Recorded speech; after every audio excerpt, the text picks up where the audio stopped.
మన యొక్క బాధ్యత బాబా ఏ విధంగా అందరికీ నేర్పిస్తారో, ఇంత పెద్ద పరివారం, అందులో అందరి సంస్కారాలు అందరివి వేరువేరుగా ఉన్నప్పటికీ వాళ్ళ సంస్కారాల ప్రభావం మన మీద పడనివ్వకూడదు. మనందరి సంస్కారం ఇప్పుడు ఒక్కటే, శుభ భావన, శుభ కామన. ఎందుకంటే ఇంత పెద్ద పరివారం చూసినప్పుడు మనకి చాలా సంతోషం కలుగుతుంది కదా. వాహ్ బాబా, వాహ్ వాహ్ పరివారం, వాహ్. మిగిలింది తన సంస్కారాలలో వారి సంస్కారాల యొక్క లోపాన్ని లోపలికి తీసుకోకూడదు.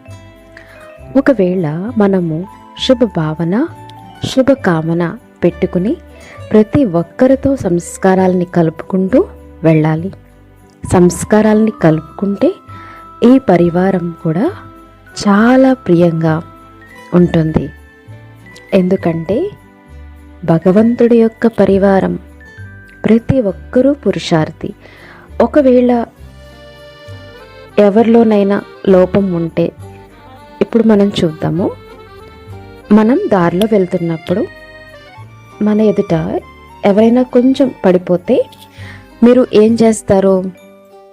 వారిని ఇంకో తన్ని వెళ్ళిపోతారా, లేక సహయోగం ఇస్తారా?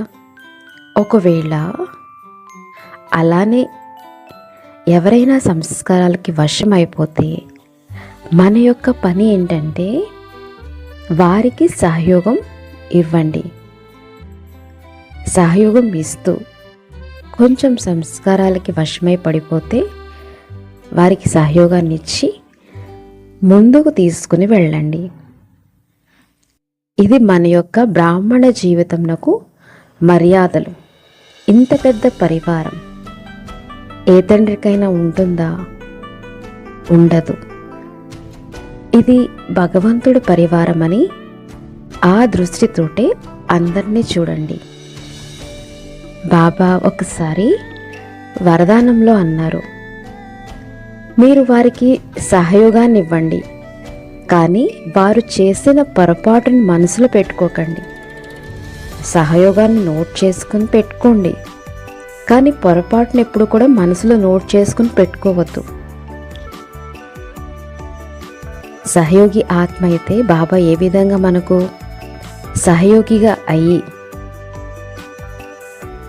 ఎలా ఉండేవారిని ఎలా చేసేసారు, అలానే మనము కూడా వారి చేసిన పొరపాట్ల పట్ల శుభ భావన పెట్టుకుని వారిని కూడా బాబాకు సహయోగిగా చేయండి. ఈ 4 నిశ్చయాలు దేని మీద? బాబా, స్వయం, రామ మరియు పరివారం. ఈ 4 పైన నిశ్చయాన్ని పక్కాగా ఉంటే దానికి పరిణామ స్వరూపం నిశ్చయ బుద్ధి విజయంతి. విజయం అంటే ఏంటి? సఫలత. సఫలత లభిస్తూనే ఉంటుంది. ఒకవేళ మనము ముందుకు వెళ్తూ ఉండాలి. ప్రతి ఒక్కరూ తనకు తాను విశ్లేషించుకోండి. ఈ జ్ఞానంకు పునాది ఏంటంటే ఈ 4 ఎంతవరకు సఫలతను నేను పొందాను, ప్రతి కార్యంలో కూడా అప్పుడు సఫలత పొందుతాను. ఓం శాంతి.